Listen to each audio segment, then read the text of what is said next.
Donc nous avons parlé de pourquoi étudier les sciences islamiques, nous avons parlé de quelles sont les sciences islamiques, qu'est-ce que la science islamique. Aujourd'hui, Inch'Allah, nous allons parler du comment, et ça va être comment étudier les sciences islamiques. Et le premier sujet qui rentre sous ce comment-là, c'est les bonnes manières avant toute chose. Il faut comprendre qu'avant même d'apprendre le ilm, avant même d'apprendre la connaissance elle-même, il faut apprendre les manières des gens du ilm, des gens de la science, et leur comportement. Omar radiyallahu anhu, il a dit, apprenez les bonnes manières, puis apprenez la connaissance. Abdullah ibn al-Mubarak rahmatullahi alayhi, il a dit, nous avons plus besoin d'un peu de savoir-vivre que de beaucoup de connaissances. Ce qui veut dire nous avons plus besoin d'un peu de bonnes manières que de beaucoup de ilm. Et comme on le sait dans l'histoire connue, la mère de l'imam Shafi'i, rahimahumallah, elle l'a envoyé apprendre la connaissance de l'imam Malik. Et elle lui a dit, apprends de ses manières avant d'apprendre de sa connaissance. Il faut savoir aussi que l'imam Ahmad, rahimahullah, dans son majlis, dans ses halaqat, il y avait 5000 personnes qui venaient. Et on dit, subhanallah, on rapporte que seulement 500 parmi les 5000 venaient pour le ilm. Les 4500 autres n'écrivaient rien et venaient seulement pour les comportements de l'imam Ahmad rahimahullah et pour arranger leur comportement eux aussi. Et parmi les raisons qui rendent ce point-là très important, le point des bonnes manières, c'est que premièrement, il faut comprendre que si la personne de la science, si la personne qui représente la science, elle a des bonnes manières, alors cela va attirer les gens vers la science, vers le ilm. Si le savant et l'étudiant en science, ils ont l'air d'être des personnes ayant de bonnes manières, ils ont l'air d'être des personnes ayant des manières que les gens aiment, alors ça va faciliter le rappel à Allah Azza wa Jal et ça va faciliter le rappel vers la science, car les gens vont répondre à ce rappel-là positivement et plus facilement, plus simplement que s'ils avaient des mauvaises manières. Allah Azza wa Jal, il a dit à son messager sallallahu alayhi wa sallam, c'est par miséricorde d'Allah que tu as été doux envers eux. Donc le Nabi alayhi salatu salam, il a été doux envers les gens qu'il a appelés vers Allah, alors que c'est le prophète sallallahu alayhi wa sallam. Après Allah, il a dit, si tu aurais été grossier et dur, ils se seraient dispersés autour de toi. Surat Al-Imran. Donc, même le Nabi sallallahu alayhi wa sallam, c'est le meilleur des hommes, c'est le prophète d'Allah, le messager d'Allah alayhi salatu salam. Allah lui a dit, si tu étais dur avec eux, ils se seraient dispersés autour de toi et ils n'auraient pas répondu à ton appel, ils ne t'auraient pas suivi. Donc, la meilleure des choses à faire pour appeler les gens, c'est d'avoir des bonnes manières. Un autre point, c'est que cela va inciter les gens à respecter le ilm et à respecter l'islam. Quand les gens voient que les savants et les étudiants en sciences ont des bons comportements, sachant que ces gens-là sont ceux qui représentent le plus l'islam, qui représentent le plus le ilm, alors ils vont les respecter et avoir un respect pour l'islam lui-même et pour le ilm. Si les gens voient un savant par exemple ou un étudiant en sciences rire fort à l'extérieur ou agir d'une manière qui n'est pas une manière mature, agir irresponsablement, agir d'une manière immature, les gens ne vont pas le respecter premièrement, et en plus de ça, ça peut faire en sorte que les gens, ils commencent à manquer de respect au ilm et voire même à l'islam dû au comportement de cette personne. Donc le comportement de ceux qui représentent le din et ceux qui représentent le ilm affecte sans doute le din et le ilm aussi. Un autre point, c'est qu'il faut savoir que les manières d'une personne révèlent ce qu'il y a à son intérieur, en son intérieur plutôt. Si une personne agit d'une certaine manière, alors dans son intérieur, il y aura des choses qui vont concorder avec sa manière d'agir extérieure. Si une personne, par exemple, cette personne a un cœur pur, cette personne a des pensées claires, des pensées saines, alors cela s'exprimera sur ses manières. Et si quelqu'un a de mauvaises manières, si quelqu'un agit d'une mauvaise façon avec les gens par exemple, on va savoir, billah, qu'Allah nous préserve, qu'il y a de fortes chances qu'il y ait un problème dans son intérieur, que ce soit dans son cœur ou dans son intention ou dans ses pensées. Maintenant une question nous vient à l'esprit. On a parlé de l'importance des bonnes manières, l'importance d'apprendre les manières avant même d'apprendre la science, mais maintenant quelles sont les bonnes manières que doit avoir un étudiant en sciences? Il faut savoir que l'auteur du livre Adab al-Daris wal-Mudarris rahimahullah, il a divisé les manières en deux types. Il a dit, il y a les manières et le comportement avec soi-même, et on a le comportement et les manières que devrait avoir l'étudiant en sciences dans sa classe vis-à-vis de la science. Premièrement, parmi les manières, avec soi-même, parmi les comportements à avoir avec soi-même, on a premièrement la sincérité. Et ça, nous avons déjà parlé dans un cours qui était seulement fait pour ça. Deuxièmement, il faut avoir de l'honnêteté avec Allah Azza wa Jal et de l'humilité lorsque la vérité nous parvient. C'est-à-dire qu'il faut accepter la vérité et ne pas être arrogant et la rejeter à cause de notre arrogance. Un exemple de cela. Si quelqu'un nous demande une question par exemple, et on répond par une telle réponse, et puis qu'après une personne nous dit non, ce que tu viens de dire c'est faux, c'est pas vrai, tu as fait une erreur. Il faut qu'on accepte cette vérité. Si c'est vraiment une vérité, si la personne a vraiment raison, il faut qu'on accepte cette vérité et qu'on admette qu'on était réellement dans le tort. Il faut accepter qu'on a tort. La personne arrogante ne va pas accepter son tort. La personne arrogante, elle va préférer faire passer son statut à elle et faire passer la manière dont les gens la voient plutôt, si on peut dire ça comme ça, plutôt que de faire passer le statut de la parole d'Allah Azza wa Jal. Car la personne qui dit une chose qui est erronée, qui s'avère être une erreur, et qui ne la corrige pas plutôt, c'est une personne qui est en train de dire des choses sur Allah qui sont fausses, car il sait qu'il a dit une chose fausse mais il ne veut pas la corriger. Donc il est en train de mentir billah, sur Allah subhanahu wa ta'ala, qu'Allah nous préserve. Donc cette personne, elle préfère faire penser aux gens qu'elle ne commet pas d'erreur, donc faire passer son statut avant de faire passer le statut du din et le statut d'Allah Azza wa Jal avant tout, au lieu de dire que c'était une chose erronée et qu'Allah Azza wa Jal n'a pas dit ça, mais plutôt la vraie chose est une autre chose. Le vrai hukm, le vrai jugement est un autre jugement autre que celui-ci. Donc, la personne de science devrait être honnête avec Allah Azza wa Jal et avoir de l'humilité lorsque la vérité lui parvient. Aussi, parmi ses comportements et ses manières avec soi-même, c'est qu'il ne faut pas avoir l'amour de la popularité dans son cœur, ni l'amour de l'apparence. Il ne faut pas aimer le fait d'apparaître devant les gens. Il ne faut pas aimer la popularité, aimer que les gens nous connaissent, aimer que les gens sachent qui on est. Il ne faut pas avoir aussi l'amour du fait que les gens nous accordent de l'importance, les gens nous voient comme un tel ou un tel. Les gens disent, ah regarde, lui c'est le cheikh, ah regarde, lui il étudie ceci, lui il étudie cela, lui c'est une personne qui étudie le din. Il ne faut pas avoir l'amour de ces choses-là, qu'Allah nous préserve, car cela tue la connaissance. Et c'est une raison parmi les raisons du regret le jour du jugement. Car il faut savoir que le cœur, il va soit être rempli de l'amour de l'apparence devant les gens et l'amour de la popularité, ou alors il va être rempli de l'amour d'Allah et il voudra que seulement Allah voit ses actions. Les deux ne peuvent être ensemble, les deux ne peuvent se mélanger, les deux ne peuvent vivre dans le même cœur. Donc, c'est soit tu aimes qu'Allah Azza wa Jal voit tes actions et les accepte, soit tu aimes que les gens voient tes actions et qu'Allah Azza wa Jal les rejette et ne les accepte pas. Et comme on a dit, le ilm, c'est l'une des meilleures manières d'aller au paradis facilement. Mais si on commence à avoir de telles intentions, ça pourrait être l'une des pires causes qui fera en sorte qu'une personne sera jetée au fin fond de l'enfer, qu'Allah nous préserve. Aussi, il faut que la personne en science ait les bonnes manières que le Coran et la Sunna recommandent d'avoir. Par exemple, être patient. Par exemple, pardonner aux gens leurs erreurs. Être généreux. Sourire aux musulmans. Être une personne facile à vivre avec les gens. Éviter les problèmes, etc. Tous les comportements qu'on retrouve dans le Coran et dans la Sunna, l'étudiant en sciences doit les avoir. Car l'étudiant en sciences, c'est celui qui est le plus lié et le plus proche du Coran et de la Sunna. Donc, qui devrait les avoir plus que lui? Personne, bien sûr. C'est lui la personne qui devrait avoir ces comportements avant tout le monde. Un autre point extrêmement important, c'est qu'il faut savoir que celui qui étudie la connaissance religieuse, celui qui étudie le ilm, il est considéré par les gens comme un exemple. Donc il ne faut pas que les gens le voient faire quelque chose de haram, billah, même si le haram, il est haram en tout temps, que les gens te voient ou non. Mais ça peut devenir pire si les gens te voient encore, car ils te voient comme un exemple. Même si en fait il fait une chose halal, mais cela peut donner aux gens une mauvaise opinion de lui, ce qui les amènera à penser du mal de lui et du din, cette chose-là aussi il doit la délaisser et ne pas la faire devant les gens. L'un des savants il a dit, si les gens de mon époque voyaient que l'eau était une mauvaise chose, alors je l'aurais délaissé. Pourquoi est-ce que lui il dit ça? Car lui c'est un savant. Les gens reviennent à lui pour leur din. Les gens viennent lui demander des questions à propos de leur religion. Les gens le voient comme un exemple et comme un représentant de la religion.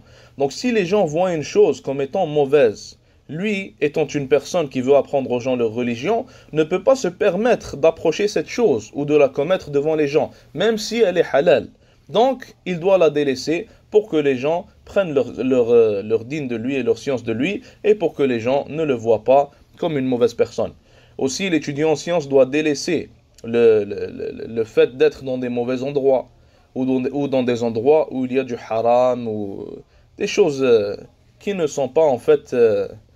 des endroits où l'étudiant en sciences ne devrait pas être, ou une personne qui a un lien avec le Coran et la Sunna ne devrait pas être. Aussi, un point important, Cheikh Al-Fullay, il a parlé de ce point-là. Il a dit que l'étudiant en sciences devrait parfois porter de beaux vêtements et être propre. Non pas pour impressionner les gens, ou parce qu'il veut leur approbation, ou parce qu'il veut leur plaire, ou parce qu'il veut la popularité, ou quoi que ce soit, mais plutôt car il est un représentant et un exemple du dîn pour les gens. Et les gens, ils respectent celui qui est bien habillé. Donc, si les gens te voient comme un exemple et ils te voient comme bien habillé, ils vont te prendre au sérieux, ils vont te respecter et ils vont même peut-être vouloir te suivre dans cette voie et commencer à étudier la science religieuse grâce à cela. Donc, toi, tu fais cela pour Allah Azza wa Jal, tu fais cela pour attirer les gens vers le dîn, tu fais cela pour faire en sorte que les gens respectent les gens du dîn et respectent le dîn en soi. Tu ne fais pas cela pour la bonne opinion des gens ou quoi que ce soit. Aussi, l'étudiant en sciences doit se contenter de ce qu'il possède. L'étudiant en sciences ne doit pas être quelqu'un qui court après le monde, après la dunya et après l'argent. Car celui qui court après la dunya ne peut pas être un étudiant en sciences. Des fois, l'étude de la science religieuse va faire en sorte que tu vas passer beaucoup de temps à étudier, beaucoup de temps à lire, beaucoup de temps à mémoriser. Et ce qui va faire en sorte que tu n'as pas assez de temps pour la dunya. Mais si une personne court après la dunya et que la dunya elle est dans son cœur, elle est ancrée dans son cœur, alors il ne va pas se libérer pour l'étude de la science religieuse. Les deux ne peuvent être ensemble, les deux ne peuvent être importants dans la vie d'une personne. Aussi, un autre point qui est important, celui qui a la dunya ancrée dans son cœur, s'il est un étudiant en sciences, il commencera peut-être, qu'Allah nous préserve, il se peut qu'il commence à utiliser sa science et ses connaissances pour gagner de l'argent et pour obtenir un statut auprès des gens. Et on voit beaucoup de gens le faire de nos jours. Ils utilisent leur science seulement pour avoir un statut, pour être considérés comme un tel, pour gagner de l'argent, gagner la dunya avec cette science-là. Donc c'est pour ça que l'étudiant en sciences doit faire très attention et ne pas avoir la dunya ancrée dans son cœur, car elle peut être la cause de sa destruction. Un dernier point, l'étudiant en sciences, comme l'a dit l'imam Shafi'i rahimahullah, doit essayer d'être indépendant et ne pas dépendre d'une mosquée ou d'une association ou quoi que ce soit du genre. Il faut savoir que l'étudiant en sciences, sa responsabilité, il est là pour enseigner aux gens leur religion. Et il doit dire la vérité comme Allah Azza wa Jalla l'a ordonné et comme Allah l'a dit. Mais le fait de dépendre d'une mosquée par exemple ou de dépendre d'une association, ça pourrait lui rendre la tâche difficile. En raison du fait que beaucoup de mosquées, beaucoup d'associations vont avoir des fois des objectifs politiques. Et ils ne veulent pas que quiconque intervienne et soit entre eux et entre ces objectifs-là, excusez-moi. Donc, si l'étudiant en sciences commence à parler d'une chose qui ne leur plaît pas, alors ces gens-là pourraient le virer, pourraient en fait ne pas le payer. Donc l'étudiant en sciences va sentir une certaine pression, il va commencer à penser à sa dunya, il va se dire moi j'ai une femme, j'ai des enfants, comment je vais les nourrir. C'est pour ça qu'il doit être indépendant pour ne pas avoir ce genre d'obstacle entre lui et le fait de dire la vérité. Et on entend beaucoup d'histoires de certains chouïrs qui sont allés dans une mosquée, la mosquée les payait, ils travaillaient à la mosquée. Ce qui n'est pas nécessairement une mauvaise chose. Des fois, si l'étudiant en sciences doit se libérer et il travaille avec une bonne mosquée et il est payé pour ça, c'est pas nécessairement une mauvaise chose, même si la meilleure des choses, bien sûr, ça reste d'éviter cela. Mais pour revenir à ce qu'on disait, on entend certaines histoires où le cheikh, il va parler par exemple d'un truc très simple, d'une chose très simple. Il va parler des intérêts. Les gens achètent des maisons avec des intérêts, il leur dit craignez Allah dans la khutbah de la Jumu'ah.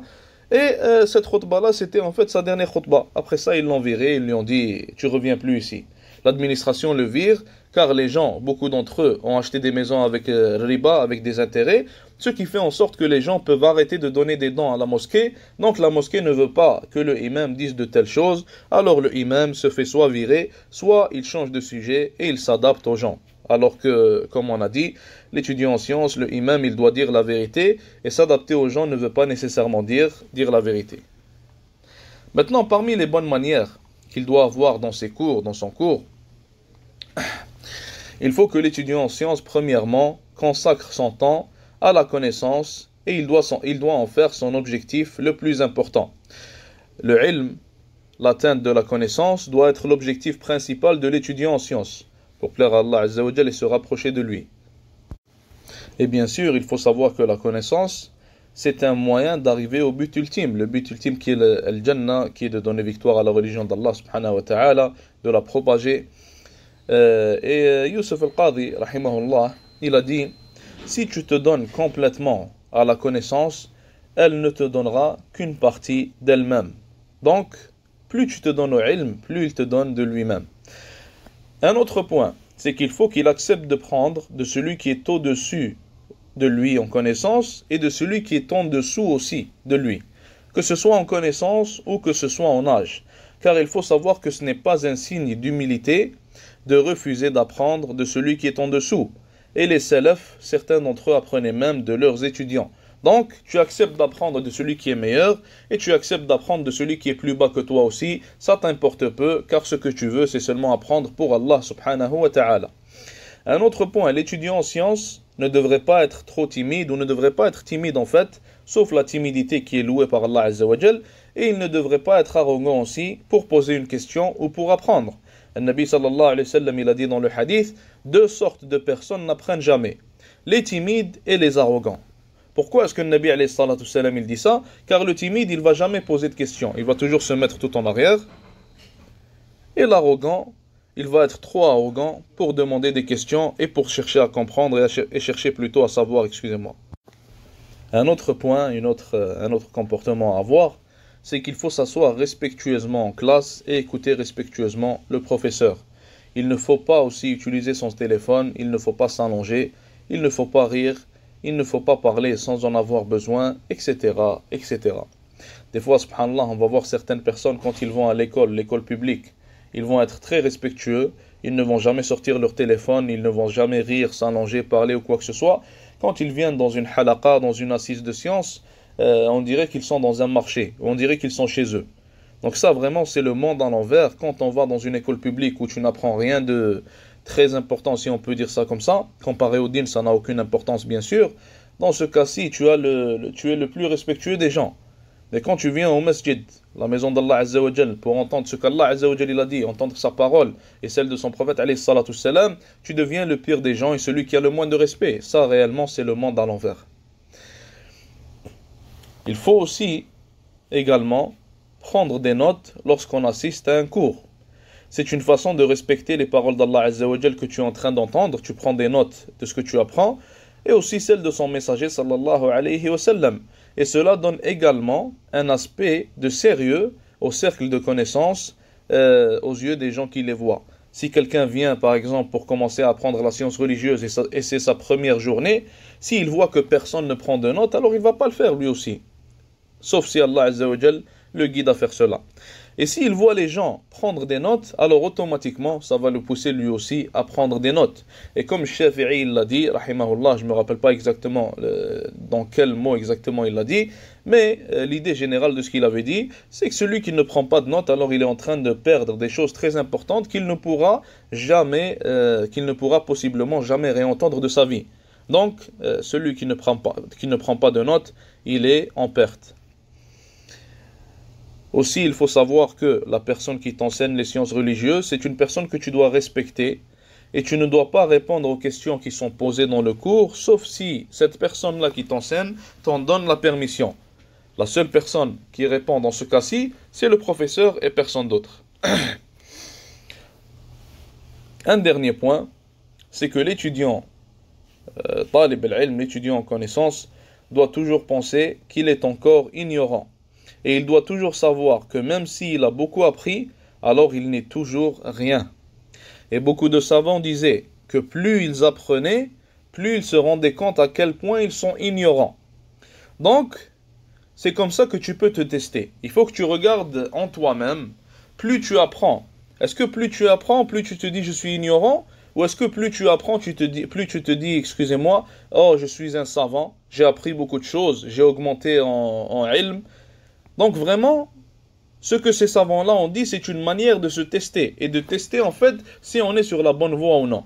Si tu te dis je suis un ignorant après avoir appris beaucoup de choses, alors toi tu as compris le ilm, incha'Allah, et il faut que tu continues sur cette voie. Et tu demandes à Allah Azza wa Jal de t'accorder la fermeté sur cette voie-là. Si tu te dis, plus tu apprends le ilm, plus tu es savant, plus tu penses comprendre et connaître, et plus tu penses que tu as augmenté en ilm, alors en réalité tu n'as rien compris en ilm encore. Et il faut que tu règles ton intention, il faut que tu règles ta manière d'étudier la science religieuse, et tu demandes l'aide à Allah subhanahu wa ta'ala. Il faut savoir que beaucoup de gens, ils vont aller commencer à étudier les sciences religieuses. Ça fait 2 mois, 3 mois, 6 mois, 1 an qu'il étudie. Il se prend pour le Bukhari. Il croit c'est bon. Il est devenu l'imam le Bukhari. Il va prendre les livres de hadith. Il va savoir ce qui est authentique ou non. Ou alors des fois on entend aussi quelqu'un qui a commencé à étudier. Il te dit, ah moi je suis le dalil. Moi je suis seulement la preuve. Mais mon cher frère, pour suivre la preuve, tu dois avoir déjà usul al-fiqh. Tu dois comprendre le tafsir car les preuves viennent du Coran. Tu dois comprendre la science du hadith en long et en large. C'est pas suivre la preuve, ça se fait pas en 1 an ou 2. Suivre la preuve, ça se fait possiblement en 10, 15, 20 ans. C'est pas juste comme ça que tu vas commencer à suivre la preuve. Donc, aussi un autre exemple, certaines personnes, ils vont commencer à étudier la science religieuse, ils vont entendre que l'imam Malik, il a dit telle chose. Il va dire, ah subhanallah, je pense qu'il n'a pas entendu le hadith, ou alors je pense qu'il a mal compris le hadith, ou l'imam Malik, en fait, son avis, c'était un avis erroné, ce qu'il a dit, c'est faux. Ça, c'est un grand manque de respect à ces savants-là. Premièrement, il faut savoir que ces savants-là, ils ont donné leur vie pour la science religieuse, pour Allah Azza wa Jal. Deuxièmement, ces savants-là, c'était des gens qui se réveillaient la nuit, et qui priaient, et qui pleuraient, et qui avaient peur de donner une fatwa et de dire Allah a dit telle chose. Ils avaient peur de dire que ceci est halal ou haram, par crainte d'Allah Azza wa Jal. Donc toi, qui as du mal à te réveiller pour le Fajr, toi qui étudie la science religieuse depuis 6 mois ou 1 an, de quel droit est-ce que tu viens et tu parles sur de telles personnes, de telles montagnes du ilm, d'une telle manière? Wallahi, ça c'est incroyable. Si on te dit qu'un tel est mécanicien, ça fait 3 ans qu'il étudie la mécanique, est-ce que tu vas oser répondre en sa présence à une question concernant la mécanique? Est-ce que tu vas oser dire que s'il fait une chose concernant la mécanique, tu vas dire ah non, il ne sait pas faire son travail? Si on te parle d'un médecin, est-ce que tu vas oser dire qu'il ne sait pas faire son travail? Bien sûr que non, tu vas te dire ah, il a étudié 7 ans, 8 ans, il sait ce qu'il fait. Donc ces gens-là qui ont étudié 15 ans, 20 ans, 30 ans, pourquoi est-ce que tu ne dis pas ils savent ce qu'ils font? Ils savent ce qu'ils disent. Pourquoi est-ce que tu ne comprends pas que c'est toi l'ignorant et que eux ce sont des savants et que tu respectes leur statut? L'imam Malik, rahimahullah, quelqu'un était venu le voir. L'imam Malik, il avait un avis à propos d'une certaine mas'ala de fiqh. Une personne est venue le voir, il lui a dit, ya imam, je pense que tu n'as pas entendu le hadith. Il lui a dit, est-ce que tu as entendu ce hadith-là? Car il pensait que le hadith allait en contradiction avec l'avis de l'imam Malik. Qu'est-ce que vous pensez que l'imam Malik lui a répondu? Il lui a dit, je l'ai entendu quand toi tu étais encore un enfant en train de jouer avec les autres enfants. Donc l'imam Malik, il est en train d'éduquer cette personne-là et de lui expliquer qu'en fait la chose que tu viens de faire, c'est une grave erreur. Ces savants-là, ils savent ce qu'ils font. Et toi, qui ne connais rien au din, tu penses connaître et avoir entendu tous ces hadiths-là. Et ces gens-là, à propos desquels on disait que certains d'entre eux mémorisaient 1 million de hadiths, tu penses qu'ils n'ont jamais entendu ce hadith-là? Vraiment, ça ne fait aucun sens, comme on a dit. Et il faut savoir aussi un point très important, c'est que plus une personne pense qu'elle est savante, elle pense que les gens ont besoin d'elle, elle pense que ce qu'elle est en train d'avoir ce n'est pas avec l'aide d'Allah Azza wa Jal, mais plutôt car elle est intelligente, car elle est ceci ou car elle est cela, alors il faut savoir que cette personne, wal'iyadu billah, elle est dans un grave danger. Le Cheikh Al-Fullayd, il a cité l'histoire d'un homme en Arabie Saoudite. Cet homme-là, c'était un savant. Cet homme-là, il avait écrit beaucoup de livres sur l'athéisme, il répondait à l'athéisme, les gens profitaient beaucoup de ses livres. Cet homme-là, un jour, on dit qu'il avait commencé à dire qu'il est comme le soleil pour les gens, et que les gens ne peuvent bénéficier que s'il est présent. Et cet homme-là, subhanallah, qu'Allah nous préserve, qu'Allah nous éloigne de ce genre de fin, comment est-ce que sa vie, elle s'est finie? Il est mort comme étant un athée lui-même, wal'iyadu billah. Et ça nous rappelle aussi l'histoire de Qarun. Qarun, qu'est-ce qu'il a dit? Il a dit que tout ce bien, il vient de lui-même. Il n'a pas dit qu'il vient d'Allah Azza wa Jal. Donc l'étudiant en science, il ne doit pas dire comme Qarun il a dit, ou comme cet homme-là il a dit, wal'iyadu billah. Il doit plutôt dire, alhamdulillah, qu'Allah m'augmente en savoir, et qu'Allah me fasse comprendre que plus je pense savoir, plus il y a des gens qui sont plus savants. Et ça, c'est des gens contemporains desquels on parle. Donc si on se compare avec les salafs, tu vas être, subhanallah, comme une goutte d'eau dans la mer. tu n'as aucune importance devant eux. Tu n'es vraiment rien devant de telles personnes. Donc, l'étudiant en sciences doit remercier Allah Azza wa Jal. Il demande l'aide à Allah subhanahu wa ta'ala. Il comprend que toute cette connaissance qu'il est en train d'avoir vient d'Allah Azza wa Jal. Et c'est Allah subhanahu wa ta'ala qui lui a fait miséricorde avec cela. Et il faut qu'on comprenne aussi un point important, que sans la permission d'Allah subhanahu wa ta'ala, l'être humain ne peut même pas respirer. L'être humain ne peut même pas bouger son doigt. L'être humain ne peut même pas bouger ses yeux. Donc, on dit que tout le bien vient d'Allah Azza wa Jal. On demande pardon à Allah Azza wa Jal pour le mal qu'on fait. On demande pardon à Allah Azza wa Jal pour l'arrogance qu'on a. On lui demande de nous l'enlever de nos cœurs. Et on se dit que nous sommes rien sans Allah subhanahu wa ta'ala.